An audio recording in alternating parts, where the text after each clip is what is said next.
ನೀವು ಹೋಗಬೇಡಿ, ನೀವು ಸ್ವಲ್ಪ ಇದು ಮಾಡಬೇಡಿ.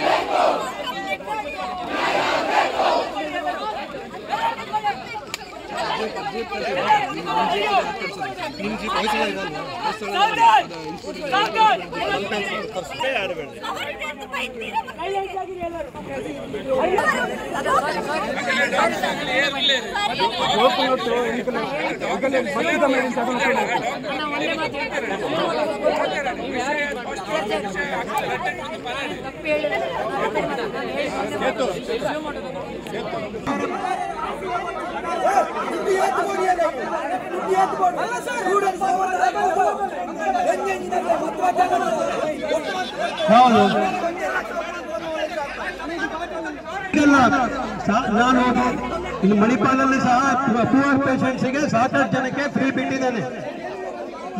ನನ್ನ ಬಿಲ್, ನಾನು ಹಾಸ್ಪಿಟಲ್ ಬಿಲ್ ಬಗ್ಗೆ ಮಾತಾಡಲಿಲ್ಲ. ನಾನು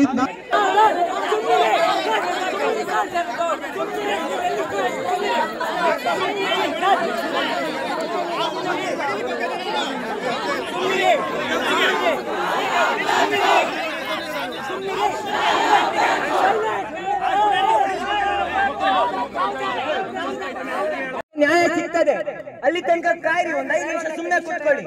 ಮತ್ತೆ ಇಶ್ಯೂ ಡೈವರ್ಟ್ ಆದ್ರೆ ನಮ್ಮ ಕೈ ಇರುವುದಿಲ್ಲ. ಆದ್ರಿಂದ ನಾವು ನಮ್ಮ ಕೈಯಲ್ಲಿ ಇಟ್ಕೊಳ್ಬೇಕು.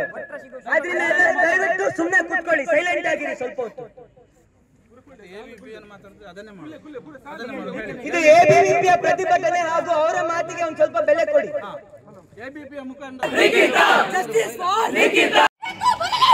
ಲೇಡಿ ಡಾಕ್ಟರ್ ಬರಲೇಬೇಕು. Justice justice justice. Lady doctor ಬರಲೇಬೇಕು. ಲೇಡಿ ಡಾಕ್ಟರ್ ಬರಲೇಬೇಕು. Justice justice. ಎಬಿವಿಪಿ ಜಿಂದಾಬಾದ್ ಜಿಂದಾಬಾದ್ ಜಿಂದಾಬಾದ್. ಎಬಿವಿಪಿ ಜಿಂದಾಬಾದ್. Justice for Nikhita. ಎಷ್ಟಿದೆಯೋ ಅಷ್ಟೇ, ಯಾರು ಮಿತಿ ಮೀರಿ ಮುಂದೋಗೋದು ಬೇಡ. ನ್ಯಾಯಕ್ಕಾಗಿ ನಾವು ನ್ಯಾಯ ಸಿಗೋ ತನಕ ಇಲ್ಲಿ ಹೋರಾಟ ಮಾಡೋಣ, ಆದ್ರೆ ಶಾಂತಿಯುತವಾಗಿರ್ಲಿ. ಯಾರು ಮಿತಿ ಮೀರದೆ ನಾವು ಇಲ್ಲೇ ಕೂರೋಣ. ಎಷ್ಟೊತ್ತು ನ್ಯಾಯ ಸಿಗುತ್ತೋ ಅಲ್ಲಿ ತನಕ ನಾವು ಕಾಯೋಣ.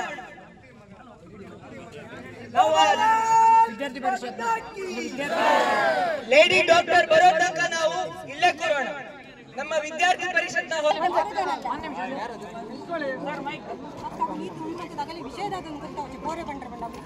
பொண்ணான ஜீவன் கேட்டு மேரேல 44 ஜீவ ವ್ಯಾಪಾರ ಸರ್ ನಿಗಲೆ ಆ ನಾಟಕ ಇತ್ತಿರನಿ ಏಬಲ್ ನಾಟಕನೇ ಅಲ್ವ ಒರೆಗ್ಲ ಪರಿಹಾರ ದಿಕ್ಕಿದೆ ಮೈಕ್ ಬರ ಅಣ್ಣ ಮೈಕ್ ಕೊಡಿ ಮೈಕ್ ಬರ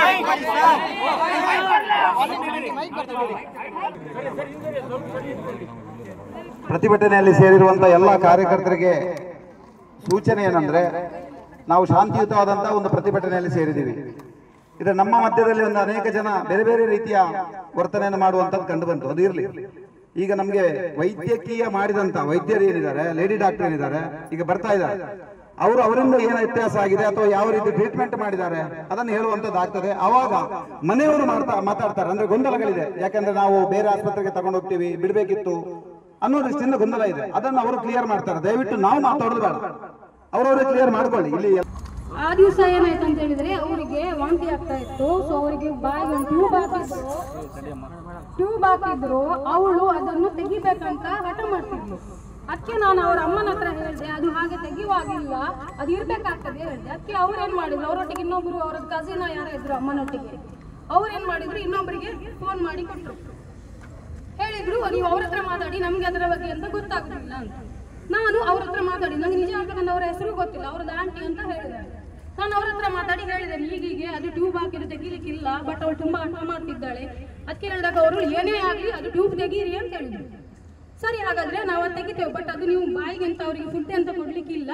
ಮತ್ತೆ ನಮ್ದು ಸೀನಿಯರ್ ಡಾಕ್ಟರ್ ಬಂದು ಮಾತಾಡ್ತಾರೆ, ಅವ್ರ ಹತ್ರ ಮಾತಾಡಿ ಹೇಳಿ ನಾನು ಫೋನ್ ಅನ್ನು ಅವರ ಕಸಿನಿಗೆ ಕೊಟ್ಟಿದ್ದೀನಿ. ಅದರ ಮಧ್ಯದಲ್ಲಿ ಅವ್ರೇನಾದ್ರೂ ಮಾತಾಡಿದ್ರಿ ಅಥವಾ ನಾನು ಕೇಳದಿದ್ರೆ ಅದು ನಂಗೆ ಗೊತ್ತಿಲ್ಲ. ನಾನು ಫೋನಲ್ಲಿ ಹೇಳಿದ್ದೇನೆ, ಈಗ ಅವರು ಒಪ್ತಾ ಇಲ್ವಾ, ಮಗುವಿಗೆ ಹುಷಾರಿಲ್ಲ, ಕಂಕನಾಡಿಯಲ್ಲಿ ಚಿಕ್ಕದಿರುವಾಗ ಅಡ್ಮಿಟ್ ಆಗಿದ್ದಾಳೆ, KMCಯಲ್ಲಿ ನಾವು ಕಷ್ಟ ಬಿಟ್ಟು. ಹೌದಾ, KMCಯಲ್ಲಿ ಯಾಕೆ ಅಡ್ಮಿಟ್ ಆದದ್ದು? ಅದಂದ್ರೆ ಅವಳನ್ನು ಕಷ್ಟ ಬಿಟ್ಟು ಮೇಲೆ ಬಂದಿದ್ದು. 2 ತಿಂಗಳು ಚಿಕ್ಕನ್ನಿನಿಂದ ಲಕ್ಷಗಟ್ಟಲೆ ಖರ್ಚು ಮಾಡಿ, ಈಗ ಅದೆಲ್ಲ ಇಲ್ಲಂತೆ, ನಾನು ಮಾತಾಡೇ ಇಲ್ಲಂತೆ. ಆನಂತರ ನಾವು ಹೇಳಿದ್ವಿ, ನಿಮ್ಗೆ ಆಗೋದಿಲ್ಲ ಅಂದ್ರೆ ಹೇಳಿ, ನಾವು KMCಗೆ ಕೊಂಡೋಗ್ತೇವೆ ಅಂತ ಹೇಳಿದ್ದು. ಇಲ್ಲ, ನಾನು ಇವಾಗ ಹೇಳ್ತಾ ಇದ್ದಾರೆ ಅಲ್ಲಿ ಒಳಗಿಂದ KMCಗೆ ಕೊಂಡೋಗಿಲ್ಲ ಅಂತ. ನಾನು ಕೇಳೇ ಇಲ್ಲಂತೆ. ಅವರು ಫೋನ್ ಆನ್ ಇಟ್ಟು ನಿಖಿತಾನ ಹತ್ರ ಕೇಳಿದ್ದಾರೆ, ಮಗು ನಿಖಿತಾ ನಿನಗೆ ಹೋಗ್ಬೇಕಾ, ಹುಷಾರಿಲ್ವಾ, ನೀನು ಇಲ್ಲೇ ಇರ್ತೀಯಾ ಅಂತ ಕೇಳಿದ್ದಾರೆ. ಅದು ಇಲ್ಲವೇ ಇಲ್ಲಂತೆ.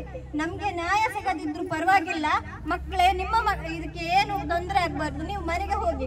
ಯಾರೂ ನೋಡದಿದ್ರು ಆ ದೇವರು ನೋಡುತ್ತಾನೆ, ಶ್ರೀಕೃಷ್ಣ ನೋಡುತ್ತಾನೆ. ಇವಾಗ ನಮ್ಮ ಬೇಡಿಕೆ ಅಂತ ಡಾಕ್ಟರ್ ಬಂದು ಸ್ಪಷ್ಟೀಕರಣ ಕೊಟ್ಟಿದ್ದಾರೆ. ಆದ್ರೆ ನಮ್ಮಲ್ಲಿ ಇನ್ನೂ ಒಂದಷ್ಟು ಗೊಂದಲಗಳಿದೆ. ಏನಂದ್ರೆ, ಸಾವಾಗಿ ಎಷ್ಟು ದಿನಗಳಾಗಿದೆ, ಇಷ್ಟು ದಿನಗಳ ಕಾಲ ಸಮಾಜದಲ್ಲಿ ಗೊಂದಲ ಇದ್ರೂ ಕೂಡ ಆಸ್ಪತ್ರೆ ಯಾಕೆ ಸ್ಪಷ್ಟೀಕರಣ ನೀಡಿಲ್ಲ ಅನ್ನೋದು. ನಾವು ಪ್ರತಿಭಟನೆ ಮಾಡೋಣ ಹೊರತು ಸ್ಪಷ್ಟೀಕರಣ ತಗೊಳ್ಳುವಂತಹ ಸಿಚುವೇಶನ್ ಯಾಕೆ ಬಂತು, ಮೊದಲನೇ ಪ್ರಶ್ನೆ. ಇನ್ನು ಎರಡನೇದಾಗಿ, ನಾವು ಸುಮಾರು 1 ಗಂಟೆಯಿಂದ ಲೇಡಿ ಡಾಕ್ಟರ್ ಬರ್ಲಿಕ್ಕೆ ಈ ಪ್ರತಿಭಟನೆ ಮಾಡ್ತಾ ಇದ್ದೇವೆ. ಅವ್ರು ಬರ್ಲಿಕ್ಕೆ ಇಷ್ಟೊತ್ತು ಟೈಮ್ ತಗೊಂಡಿದ್ದು ಯಾಕೆ? ಇದೆಲ್ಲ ನಮ್ಗೆ ಅನುಮಾನಗಳನ್ನು ಮೂಡಿಸ್ತಾ ಇದೆ. ಈ ನಿಟ್ಟಿನಲ್ಲಿ ವಿದ್ಯಾರ್ಥಿ ಪರಿಷತ್ ಕಡೆಯಿಂದ ಮಾನ್ಯ DHO ಅವರಿಗೆ ನಾವು ಮನವಿಯನ್ನ ಕೊಡ್ತಾ ಇದ್ದೇವೆ. ಈ ಬಗ್ಗೆ ಸೂಕ್ತ ತನಿಖೆ ಆಗ್ಬೇಕು, ಆಸ್ಪತ್ರೆ ವಿರುದ್ಧ ತನಿಖೆ ಆಗ್ಬೇಕು. ಹಾಗೆ ತನಿಖೆಯಲ್ಲಿ ಆ ಮೂಲಕ ಈ ವಿದ್ಯಾರ್ಥಿನಿಯ ಒಂದು ಸಾವಿಗೆ ಸೂಕ್ತ ನ್ಯಾಯ ದೊರಕಿಸುವಲ್ಲಿ ವಿದ್ಯಾರ್ಥಿ ಪರಿಷತ್ ಶ್ರಮವನ್ನು ವಹಿಸುತ್ತದೆ. ಅಲ್ಲಿಯವರೆಗೆ ವಿದ್ಯಾರ್ಥಿ ಪರಿಷತ್ ವಿರಮಿಸುವುದಿಲ್ಲ ಎನ್ನುವಂತಹ ಭರವಸೆಯನ್ನು ನಾವು ಎಲ್ಲರಿಗೂ ಕೊಡ್ತಾ ಇದ್ದೇವೆ. ಹಾಗಾಗಿ ಇಂದಿನ ಹೋರಾಟದಲ್ಲಿ ಬಂದು ನಮ್ಮೊಂದಿಗೆ ಸಹಕರಿಸಿದಂತಹ ಎಲ್ಲ ವಿದ್ಯಾರ್ಥಿ ಮಿತ್ರರಿಗೂ ಹಾಗೂ ನಮಗೆ ರಕ್ಷಣೆಯನ್ನು ನೀಡಿದಂತಹ ಆರಕ್ಷಕ ಸಿಬ್ಬಂದಿಗಳಿಗೂ ಹಾಗೂ ಮಾಧ್ಯಮ ಮಿತ್ರರಿಗೆಲ್ಲರಿಗೂ ಧನ್ಯವಾದಗಳನ್ನು ತಿಳಿಸ್ತಾ, ಇಲ್ಲಿಯ ಹೋರಾಟಕ್ಕೆ ಒಂದು ಅಲ್ಪ ವಿರಾಮವನ್ನು ಮಾತ್ರ ಕೊಡ್ತಾ ಇದ್ದೇವೆ. ಇದು ಪೂರ್ಣ ವಿರಾಮ ಅಲ್ಲ, ಬದಲಾಗಿ ಪರಿಹಾರ ಅಥವಾ ನ್ಯಾಯ ಸಿಗದೆ ಹೋದಲ್ಲಿ ಘಟನೆ ಆದದ್ದು ನಮಗೆ ಭಾಳ ಮನಸ್ಸಿಗೆ ನೋವುಂಟಾಗಿರುವಂಥದ್ದು. ಹಾಗಾಗಿ ನಾವು ಈಗಾಗಲೇ ನಮ್ಮ ಕುಲಾಲ ಸಂಘಟನೆ, ಉಡುಪಿ ಜಿಲ್ಲಾ ಕುಲಾಲ ಸಂಘಟನೆಗಳ ಒಕ್ಕೂಟ, ಸುಮಾರು 10 ಸಂಘಗಳ ಒಕ್ಕೂಟದ ಪರವಾಗಿ ನಾವು ಇವತ್ತು ಇಲ್ಲಿ ABVP ಅವರೇನು ಪ್ರತಿಭಟನೆ ನಡೆಸ್ತಾ ಇದ್ರು ಅವರಿಗೆ ಕೈ ಜೋಡಿಸುವ